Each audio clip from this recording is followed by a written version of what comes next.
ماتم قرآن سے کہاں ثابت ہے؟ خود کو تکلیف پہنچانا تو قرآن نے حرام قرار دیا ہے، اور پھر کربلا میں اگر ہم دیکھیں تو یزید نے امام حسین پر تلوار چلائی، تو کچھ لوگ یہ بولتے ہیں، اعتراض کرتے ہیں کہ بھائی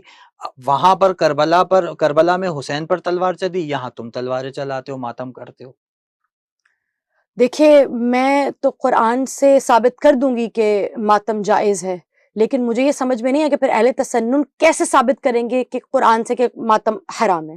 قرآن میں اس بات کا جواز تو موجود ہے کہ ماتم جائز ہے، لیکن یہ جواز کہیں نہیں سیرہ میں ملتا، کہیں اسوہ رسول میں نہیں ملتا کہ ماتم ناجائز اور حرام ہے۔ سورہ یوسف آیت نمبر 86 میں نا، جب حضرت یعقوب ایک مرتبہ رو رہے ہیں تو ان کے بچوں نے ان کو وارننگ دی، ٹھیک ہے، حتیٰ کہ آپ جانتے کس قدر وہ وَبْيَضَّتْ عَيْنَاهُ، ان کی جو آنکھیں ہیں وہ سفید ہو گئیں، ٹھیک ہے۔ ان کے بچوں نے ان کو وارننگ دی کہ یا بتی، آپ جس طرح سے رو رہے ہیں، اگر آپ اس طرح روتے رہے او تکون من الحالکین، آپ اس طرح سے روتے رہیں گے، بکا کرتے رہیں گے تو آپ حالکین میں سے ہو جائیں گے۔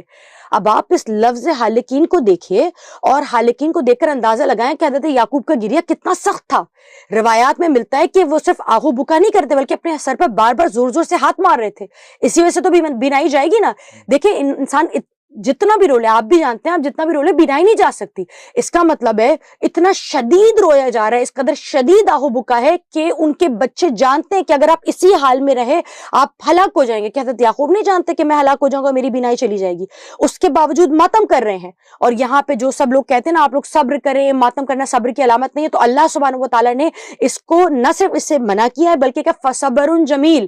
یعنی ان کے بےتاب ہونے، ان کے بے قرار ہونے، ان کے رونے، سر پر ہاتھ مارنے، آنکھوں کو اندھا کر لینے پر بھی اللہ کہہ رہے فصبر جمیل۔ اے یعقوب، یہ تو کیا خوبصورت صبر تھا، کیا جمیل، کیا حسین صبر تھا۔ یعنی معلوم ہوا کہ اللہ سبحانہ و تعالیٰ آنکھوں کی بینائی جانے تک پر، جبکہ ہم ایسا ماتم نہیں کرتے کہ ہماری موت ہو جائے یا آنکھوں سے اتنا گریہ نہیں کرتے کہ